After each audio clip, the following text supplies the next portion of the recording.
This is really beautiful. Yeah, it's a little cozy spot in the back of the city. So what do we got here? Two from PEI. One from the west end of the island. These are Saltgrass Point. And then these are Colville Bay from the east end of the island. So Leslie Hardy and Sons and Johnny Flynn and Leo Flynn. Great. Both good guys. Yeah, you know who actually farms? Yeah, of course. I've known them for a long time, actually. Here's a... Perhaps you've heard the saying, the world is your oyster. Well, for my friend John Bil, the oyster is his world. Growing up, John was always around. I even called the spare bedroom in the basement John Bil's room. So you're trying to get them open so that you're not damaging the meat.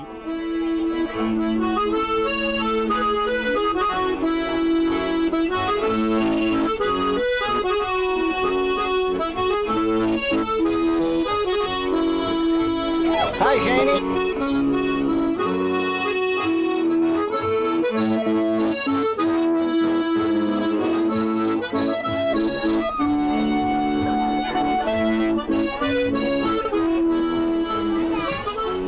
What's going on here? Look.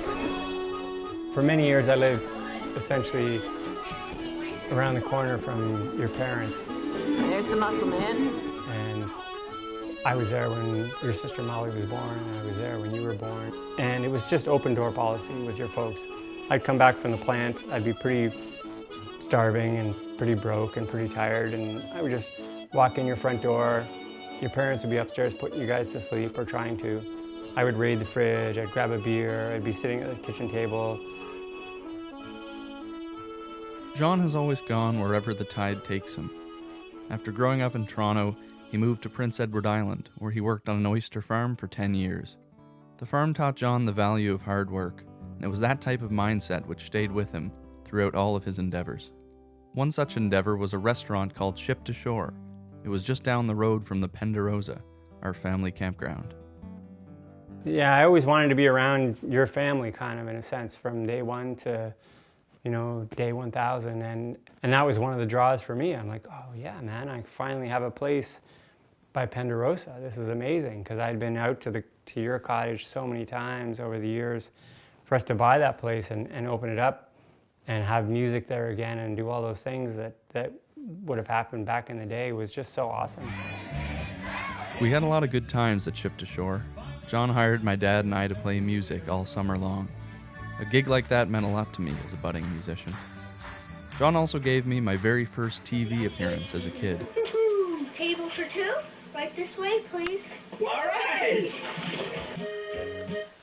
I'd like to introduce you to John Bil. Would you like a glass of milk? I remember watching John shuck oysters at the PEI Shellfish Festival. In fact, John is a 3-time Canadian oyster shucking champion. John Bil, farmer! Bartender here today! Now from PEI, There's a lot of people that have learned how to open oysters, but the people that have stuck with it, they realize they're outcasts from society. A lot of the people that I've always looked up to have lived unorthodox lives. My own family is full of trailblazers. I guess that's why John always fit in so well.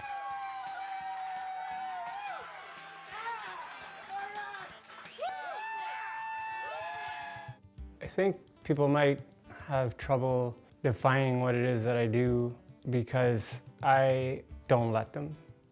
Oysters!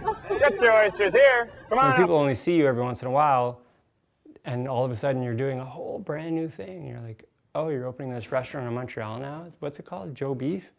I thought you were working on the farm in PEI. Yeah, I was, but these are buddies that I've been, I'm gonna help them out. And they're like, do you even speak French? No. So I have to hang out with people that get me. I am always left in awe when I look at all of John's accomplishments. Since 2015, he has co-owned a seafood shop and lunch counter in Toronto called Honest Weight. He's also working on a book about the fishing and seafood industries. Until recently, I never thought that anything could get in John's way. I found out I had cancer a little over 3 years ago, 3.5 years ago. And I found out I had stage 4 cancer right about 3 years ago. And it started as melanoma on my back, and it's now spread to my lungs, my livers, my kidneys, my bowels, my chest wall. It's pretty invasive, and I've been quite lucky in that after 3 years I've been able to really deal with it and live with it without changing my life too much. I've been able to open a couple of businesses. I met and married an amazing person, you know, and now I'm writing a book. It's certainly taken its toll over the past year especially. It's gotten much worse. You know, the people around me have gotten me through it, and that's been unusual for me because I've always been very independent. And the past year where I've had to be more dependent on people, and I feel like I'm contributing less to society or whatever, and that's kind of hard for me. I find it difficult to accept that John might not be around much longer. Even though I've always admired his many successes, I couldn't help but wonder if he had any regrets.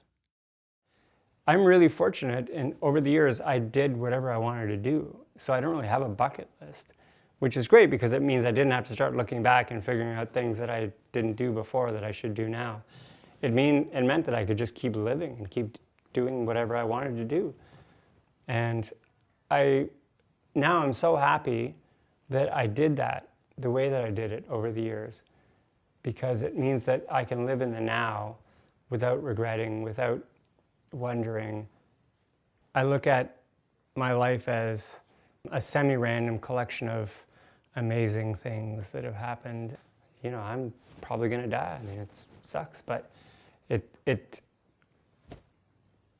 didn't change me. It reaffirmed the choices I'd made, which was interesting. John has inspired me to want to blaze a trail of my own. Lately, I've been thinking about how I'll be feeling when I'm staring death in the face. Will I be full of regret? Or will I be content to hang out in my backyard, shucking oysters? I can even show you a little trick now. Yeah. So when you damage the muscle or the stomach like that, Yeah. sometimes you can hide it, but what you can also do, Oh, wow. the flip. Pro oyster guys know when you do the flip, but The flip. And now it just customers looks won't know. perfect. Exactly. Wow. Dang. Now you'll learn something too. All right. Hey, cheers. Cheers, buddy.